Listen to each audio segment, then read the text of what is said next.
الحمد لمن تفرد به القدم فكل شيء ما سواه مسبوق بالعدم، والصلاة والسلام على سيد العرب والعجم وعلى آله وأصحابه مصابيح الظلم. أما بعد، فأعوذ بالله من الشيطان الرجيم. بسم الله الرحمن الرحيم.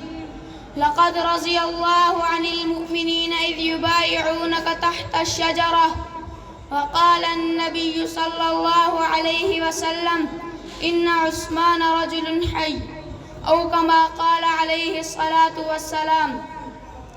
ابو بکر و عمر کے بعد عالی شان عثمان ہیں، علمبردار ایمان جامع قرآن عثمان ہیں.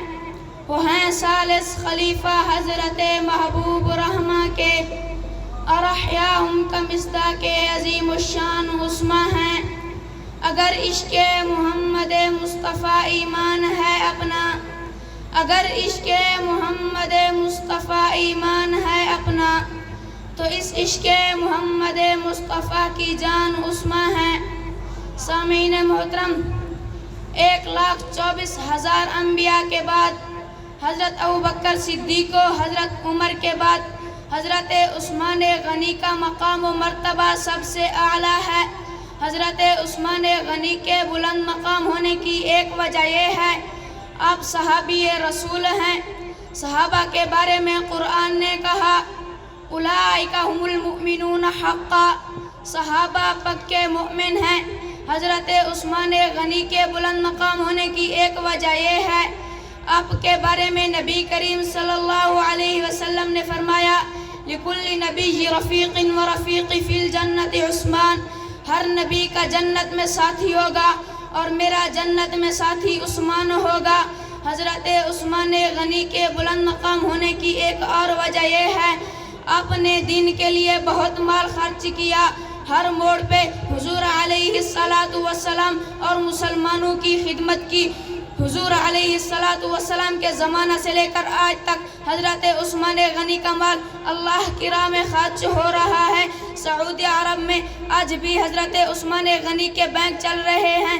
حضرت عثمان غنی کے بلند مقام ہونے کی ایک وجہ یہ ہے، آپ حیادار آدمی ہیں.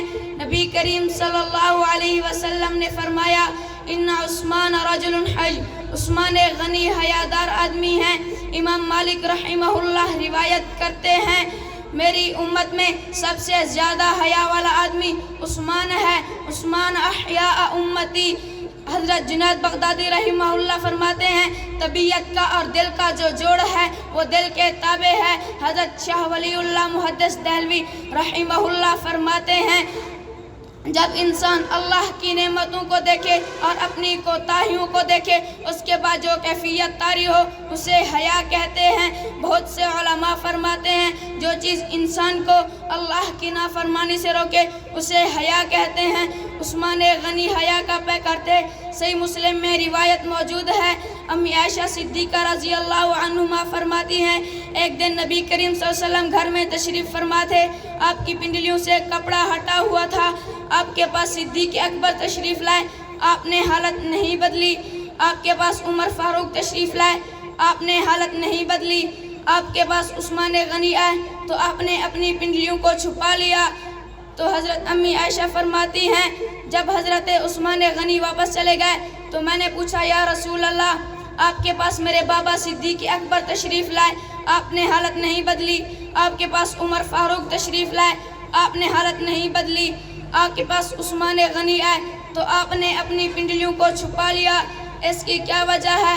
تو نبی کریم صلی اللہ علیہ وسلم نے فرمایا: الا استحیی من رجل تستحیی منہ الملائکہ.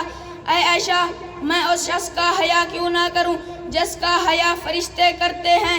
اسی موقع پر شاعر نے کیا خوب کہا ہے: فرشتے جن سے شرماتے، نبی جن سے حیا کرتے.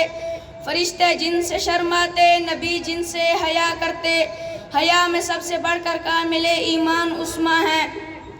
سامعین محترم، نبی کریم صلی اللہ علیہ وسلم نے فرمایا: الحیاء شعبۃ من الایمان، حیا ایمان کا حصہ ہے. جس آدمی میں حیا ہو اس کے پکے مومن ہونے کی دلیل ہے۔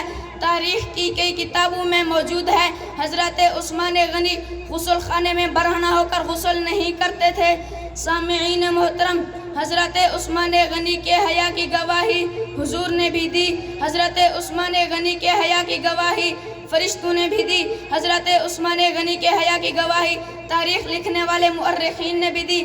بس آخر میں حضرت عثمان غنی کے حیا کے بارے میں صرف اتنا ہی کہوں گا، پاکیزہ کس کی سوچ ہے قرآن کی طرح، ملتا ہے کون موت سے عثمان کی طرح۔